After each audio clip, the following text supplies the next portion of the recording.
खबर India voice में आप सभी का स्वागत है। खबरों की करते हैं शुरुआत। लखनऊ से बड़ी खबर सामने आ रही है। महिलाओं की सुरक्षा को लेकर सजग हो गई है योगी सरकार।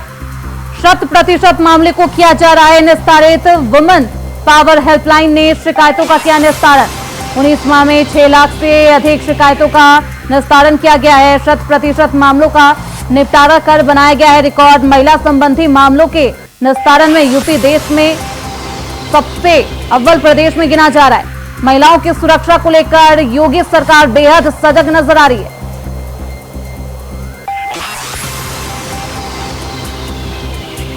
लगातार योगी सरकार महिलाओं को लेकर कड़े कानून बनाती हुई नजर आ रही है। लखनऊ में से इस वक्त की बड़ी खबर हम आपको बता रहे हैं। महिलाओं की सुरक्षा को लेकर योगी सरकार धरातल पर काम करती हुई नजर आ रही है। 100% मामलों को किया जा रहा है निस्तारित। वुमेन पावर हेल्पलाइन ने शिकायतों का किया है निस्तारण। 19 माह में 6 लाख से अधिक शिकायतों का निस्तारण किया गया है। एक अलग ही संदेश उत्तर प्रदेश से जा रहा है। अनेक राज्यों में किस तरीके से महिला संबंधी मामलों का निस्तारण किया जाना चाहिए, योगी सरकार से सीख लेनी होगी सभी प्रदेशों को। तो 100% मामलों का निपटारा कर बनाया गया है रिकॉर्ड। तो योगी सरकार ने ये रिकॉर्ड बनाया है।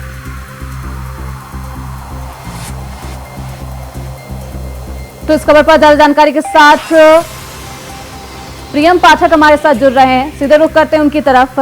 प्रियम, 19 माह में 6 लाख से अधिक शिकायतों का निस्तारण किया गया है। एक अलग ही रिकॉर्ड योगी सरकार ने बना लिया है। बिल्कुल, देखिए, अगर लगातार आप देखें तो महिलाओं को सम्मान देने के साथ साथ योगी सरकार उनकी सुरक्षा पर विशेष तौर पर अपना ध्यान जो है वो केंद्रित किए हुए है। और यही वजह है कि महिलाओं से संबंधित मामलों में के जो निस्तारण में उत्तर प्रदेश देश में सबसे अव्वल है। और ये ऐसा नहीं कि अभी आया है, ये कई सालों से ये पोजीशन पूरे देश के अंदर उत्तर प्रदेश जो है वो अपने पास बनाए रखे हुए है। और इसमें सबसे जो अहम भूमिका है वो Uttar Pradesh women power helpline की है। उसके जरिए बड़ी संख्या में जो शिकायतें आती हैं उसका तुरंत जो है उस पर कार्रवाई होती है। और उसका ये नतीजा है कि अगर महिलाओं से संबंधित जितने भी मामले हैं उनके निस्तारण में उत्तर प्रदेश पूरे देश में सबसे आगे है। 2023 के आंकड़ों पर अगर गौर करें तो विभाग ने 100% जो है वो महिलाओं की शिकायतों का निस्तारण किया था। और सीएम योगी के ने जो है वो मिशन के रूप में इसको जो है धरातल पर उतार के दिखाया था। और वो कहीं ना कहीं लगातार बरकरार है। सीएम योगी आदित्यनाथ की तरफ से लगातार बैठकें की जाती है महिला सुरक्षा को लेकर। विशेष तौर पर उनमें जो है वो अधिकारियों को निर्देश दिए जाते हैं। और हर जगह पर सीएम योगी आदित्यनाथ ने इस बात के निर्देश दे रखे हैं कि महिलाओं से संबंधित जो भी मामले आते हैं उनको पूरी संवेदनशीलता के साथ में त्वरित कार्रवाई उस पर करें और तुरंत उसका समाधान और उसका निस्तारण करने का प्रयास जो है वो करें। कहीं पर भी जो महिलाओं से संबंधित मामले हैं वो लंबित नहीं रहने चाहिए। और इसी को लेकर लगातार सीएम योगी आदित्यनाथ की तरफ से जो है इसको लेकर पहल की जा रही है। और उसी का नतीजा है कि उत्तर प्रदेश जो है वो पूरे देश के अंदर अगर आप देखें तो महिलाओं से संबंधित मामलों के निस्तारण में नंबर 1 पर है। बिल्कुल, जिस तरीके से वुमेन सुरक्षा को लेकर, महिला सुरक्षा को लेकर सियासत की जाती है उत्तर प्रदेश में, खासतौर पर समाजवादी पार्टी लगातार महिला सुरक्षा को लेकर योगी सरकार को घेरती हुई नजर आती है। ऐसे में जब इस तरीके से उपलब्धि योगी सरकार हासिल करती है तो क्या कुछ सियासी बयानबाजी समाजवादी पार्टी की तरफ से और विपक्षी पार्टियों की तरफ से आ रही है? देखिए, समय समय पर जरूर कानून व्यवस्था को लेकर विपक्ष जो है वो सरकार को घेरता रहा है। जिस तरीके से कुछ घटनाएं जहां पर बड़ी होती हैं तो उनको जरूर वो कहीं ना कहीं वो मुद्दा बनाया जाता है। क्योंकि कानून व्यवस्था उत्तर प्रदेश के अंदर हमेशा से एक बड़ा मुद्दा रही थी। 2017 में जब सीएम योगी आदित्यनाथ ने बतौर मुख्यमंत्री के तौर पर यहाँ की सत्ता को संभाला था तो उनकी प्राथमिकताओं में था कि उत्तर प्रदेश के अंदर कानून व्यवस्था को कैसे बेहतर किया जाए। और यही वजह थी कि अगर आप देखें तो उनके कुशल नेतृत्व में लगातार बैठकें करी गई, साफ तौर पर निर्देश जारी किए गए। खुद जो गंभीर मामले थे उनका खुद सीएम योगी आदित्यनाथ ने खुद से उस पर जो है पूरे की समीक्षा करी, उसको देखा, अधिकारियों को निर्देश दिए। और यही वजह थी कि उत्तर प्रदेश के अंदर कानून व्यवस्था को बेहतर करने में सरकार जो है वो कामयाब रही। और ये हालांकि विपक्ष जरूर इस तरीके के मुद्दे हमेशा उठाता रहा है जब घटनाएं होती हैं। क्योंकि उत्तर प्रदेश 75 जिले हैं, 24 करोड़ के करीब की जनसंख्या है। तो ऐसे में कहीं ना कहीं कुछ घटनाएं जरूर होती रहती हैं। और जैसे वो घटना होती है तो विपक्ष जरूर उन मुद्दों को, उन घटनाओं को मुद्दा बनाता हुआ नजर आता है। 19 माह से 6 लाख से अधिक शिकायतों का निस्तारण किया गया है। एक बड़ी उपलब्धि योगी सरकार ने हासिल की है। आप बने रहिए हमारे साथ, आगे भी आपका रुख करेंगे प्रियम। तो अब योगी सरकार ने जीरो टॉलरेंस के तहत महिला सुरक्षा को लेकर 16 लाख से अधिक समस्याओं का निस्तारण कर दिया है। एक बड़ी उपलब्धि योगी सरकार ने हासिल की है। वहीं गोंडा से एक बड़ी खबर सामने आ रही है। ब्रजेश अवस्थी मामले में एक बड़ी कार्रवाई। ब्रजेश अवस्थी को 2 मंजिला मकान जमींदोज कर दिया गया है। सरकारी जमीन पर बना था मकान, अब जिसे जमींदोज किया गया है। पीडब्ल्यूडी नगर पालिका ने गिराई है ये बिल्डिंग।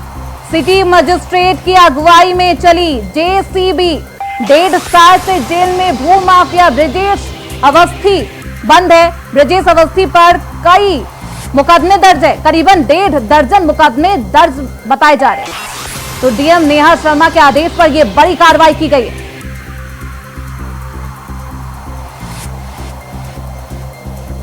तो हमारे साथ लगातार प्रियम पाठक ब्यूरो चीफ बने हुए हैं, रुक करते हैं उनकी तरफ। प्रियम, गोंडा में एक बड़ी कार्रवाई की जाती है, ब्रजेश अवस्थी मामले में एक बड़ी कार्रवाई देखी जा रही है। बिल्कुल, देखिए जिले में सरकारी नजूल की जो भूमि है उस पर अवैध रूप से ब्रजेश अवस्थी ने अपना घर बनवाया हुआ था। 2 मंजिला ये मकान था, जिस पर आज गोंडा जिला प्रशासन का जो बुलडोजर है वो कब्जा है वो वहां पर चला है, और उसका नतीजा है कि ये 2 मंजिला जो मकान था उसको जमींदोज कर दिया गया है। भूमाफिया गैंगस्टर ब्रजेश अवस्थी का ये 2 मंजिला मकान था। जिला प्रशासन का बुलडोजर आज इस पर चल चुका है। ब्रजेश अवस्थी ने जो है वो गोंडा में रेलवे स्टेशन के पास में करोड़ों रुपए की लागत से ये मकान जो है वो बनवाया था।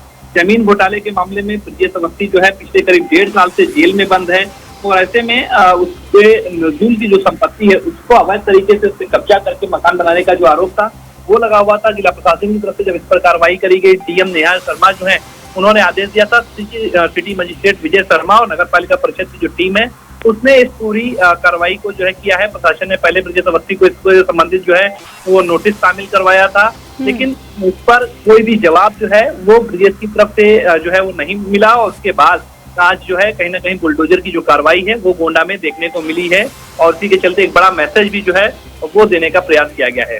बिल्कुल प्रियम, भू माफियाओं पर शिकंजा किस तरीके से योगी सरकार में कसा गया है ये बताने की जरूरत नहीं है, और ऐसे में सरकारी जमीन पर जब अवैध कब्जा होता है तो इस तरीके से कार्रवाई भी की जाती है। तो बीडब्ल्यू के द्वारा ये कार्रवाई की गई है। वहीं हाल ही में सुप्रीम कोर्ट के द्वारा भी बुलडोजर की कार्रवाई को लेकर एक सख्त टिप्पणी की गई थी, और समाजवादी पार्टी लगातार बुलडोजर की कार्रवाई पर योगी सरकार को घेरती हुई नजर आ रही है। तो क्या बुलडोजर की कार्रवाई इस तरीके से बंद कर देनी चाहिए, क्योंकि जिस तरीके से अवैध कब्जों पर निर्माण करवाया जाता है, अवैध कब्जे करके निर्माण कराया जाता है, तो ऐसे में योगी सरकार का ये फैसला कितना सही है, क्योंकि अब समाजवादी पार्टी लगातार बुलडोजर की कार्रवाई पर योगी सरकार को घेरती नजर आती है। श्रुति, देखिए जो सुप्रीम कोर्ट में इस पूरे मामले की सुनवाई होती है उसमें सुप्रीम कोर्ट ने कहा था कि बिना किसी को नोटिस दिए हुए जो घर है या कहीं पर बुलडोजर की कार्रवाई नहीं की जा सकती है, या अगर वो अपराधी है तो उसके खिलाफ कार्रवाई नहीं हो सकती है। सरकार का इसमें तर्क था कि कहीं पर भी ऐसा कोई भी निर्माण नहीं गिराया गया है जहाँ पर नोटिस ना दी गई हो, और जो निर्माण गिराया जा रहा है वो अपराधी का घर है इस वजह से नहीं, बल्कि जो सरकारी मानक है, जो कानूनी तरीके हैं उसको नजरअंदाज करते हुए जो निर्माण बने हैं उनके खिलाफ सरकार की तरफ से जो है वो कार्रवाई की जाती है। तो इस कार्रवाई का जो जिस तरीके से ब्रजेश अवस्थी माफिया के तौर पर हैं, कई सारे मुकदमे उसमें दर्ज हैं, तो उससे नहीं, लेकिन उसकी जो संपत्ति थी जहां पर ये मकान बना था वो चूंकि अवैध जमीन पर बना हुआ था, नुजुल की वो जमीन है, तो इसलिए उस पर जो है वो कार्रवाई की गई, और इस तरीके की सफाई जो है कोर्ट के अंदर भी सरकार की तरफ से दी जा चुकी है।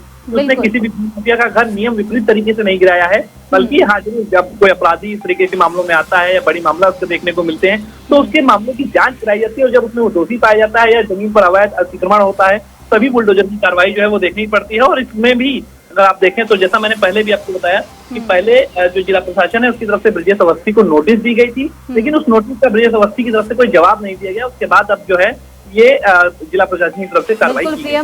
भूमाफियाओं पर जिस तरीके से शिकंजा कसती नजर आ रही है योगी सरकार, वो अपने आप में बेहद मायने रखती है। बहुत शुक्रिया इन तमाम जानकारी के लिए, अब निगाह बनाए रखिए। तो ब्रजेश अवस्थी कि 2 मंजिला इमारत को जमींदोज किया गया है, बुलडोजर की कार्रवाई की गई है। सरकारी जमीन पर यह मकान बना हुआ था जिसे जमींदोज किया है।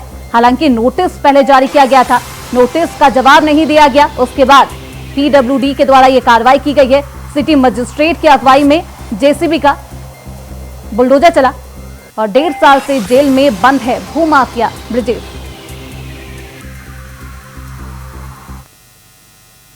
खबरों बढ़ते आगे, लखनऊ से बड़ी खबर सामने आ रही है। यूपी की ब्यूरोक्रेसी की बहुत बड़ी खबर, एसीएस राजेश कुमार सिंह को सभी पदों से हटाया गया है। राजेश सिंह को सहकारिता और कारागार से हटाया गया है। राजेश कुमार सिंह को सरकार ने वेटिंग में डाला है। एमपी अग्रवाल को प्रमुख सचिव सहकारिता का चार्ज सौंपा गया। अनिल गर्ग को प्रमुख सचिव कारागार का मिला है चार्ज। वेंकटेश्वर लू को ग्राम विकास संस्थान बीकेटी का चार्ज मिला है। सुप्रीम कोर्ट के एक मामले में राजेश सिंह पर यह गाज गिरी है। तो राजेश सिंह को सहकारिता और कारागार से हटाया गया है। सुप्रीम कोर्ट के एक मामले में राजेश सिंह पर यह गाज गिरी है। तो ये बड़ी कार्रवाई सामने आ रही है।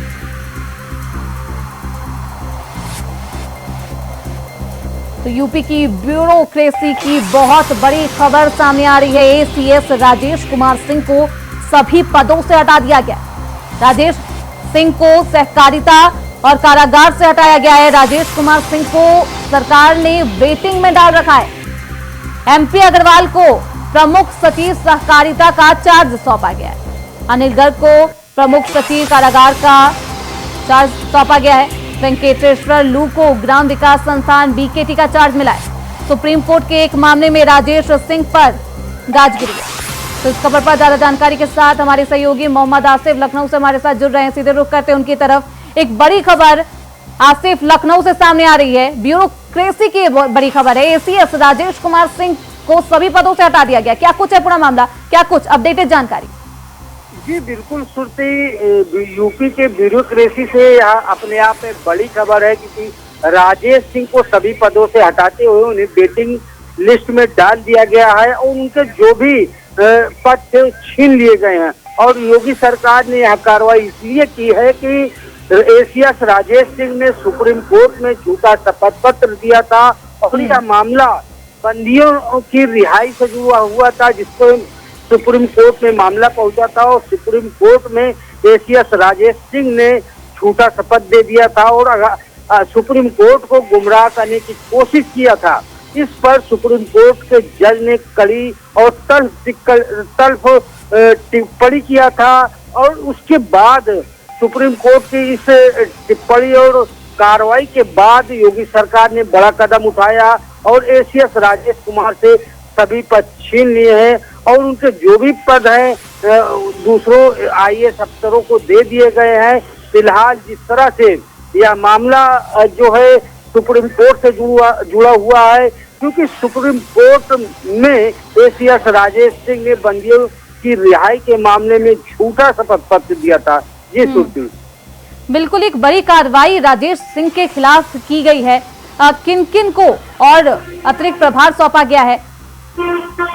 जी बिल्कुल सुरती, अगर बात करें एसीएस राजेश सिंह के पास जो पद थे उसे छीना गया है और उनके जो पद थे एमपी अग्रवाल को प्रमुख सचिव सहकारिता का चार्ज दे दिया गया है और अनिल गर्ग को प्रमुख सचिव कारागार का चार्ज दिया गया है और साथ ही साथ वेंकटेश्वर लू को ग्राम विकास संस्थान बीकेटी का चार्ज दे दिया गया है, क्योंकि एसीएस राजेश सिंह के पास सहकारिता और कारागार भी विभाग भी था, जिससे अब उन्हें मुक्त कर दिया गया है, वेटिंग लिस्ट में डाल दिया गया है। क्योंकि इस तरह से एक एसीएस पर एक बड़ा आरोप लगा कि उन्होंने शपथ पत्र और झूठ बोला था सुप्रीम कोर्ट में। इससे कहीं ना कहीं राज्य सरकार की भी किरकिरी हुई थी और इस किरकिरी के बाद योगी सरकार ने बड़ा और सख्त कदम उठाया है। जी सुनती, बिल्कुल आसिफ, राजेश सिंह का क्या कुछ बयान आ रहा है इस पूरे मामले पर?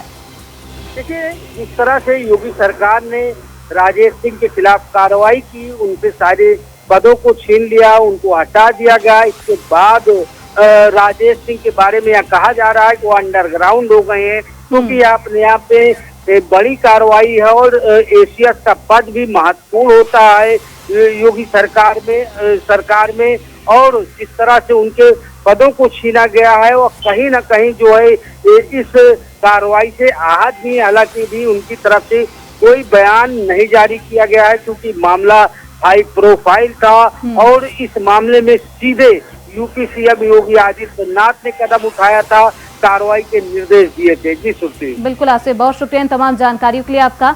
आप निगाह बनाए रखिए। तो राजेश कुमार सिंह अंडरग्राउंड बताए जा रहे हैं और कोई भी बयान उनकी तरफ से सामने नहीं आया है। तो योगी सरकार का ये बड़ा फैसला, जिस पर कार्रवाई करते हुए ब्यूरोक्रेसी में बड़ा फेरबदल देखने को मिला है। राजेश सिंह को वेटिंग पर रखा गया है। वेंकटेश्वर लू को ग्राम विकास संस्थान बीकेटी का कार्यभार सौंपा गया। खबरें बढ़ते आगे। अपराधी कितना ही बड़ा अपराध कर दे मगर वह कानून से बचकर भाग नहीं सकता है, बशर्ते पुलिस सही से छानबीन करे। चंदौसी में बीजेपी नेता को गोली मारने के केस में पुलिस ने पहले बड़ी गलती कर नामजद निर्दोषों को गिरफ्तार कर जेल के सलाखों तक पहुंचा दिया था।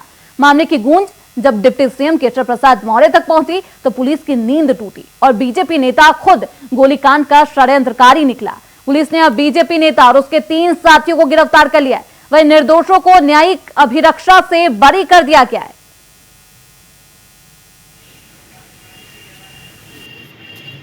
रात्रि 11 बजे 112 पर थाना चंदौसी पर सूचना मिली कि एक व्यक्ति को थाना चंदौसी क्षेत्र में गोली लगी है। मौके पर तुरंत थाना पुलिस पहुंची तथा चोटिल को इलाज हेतु जिला अस्पताल भेजा गया तथा घटनास्थल पर मेरे तथा फील्ड यूनिट द्वारा भी निरीक्षण किया गया।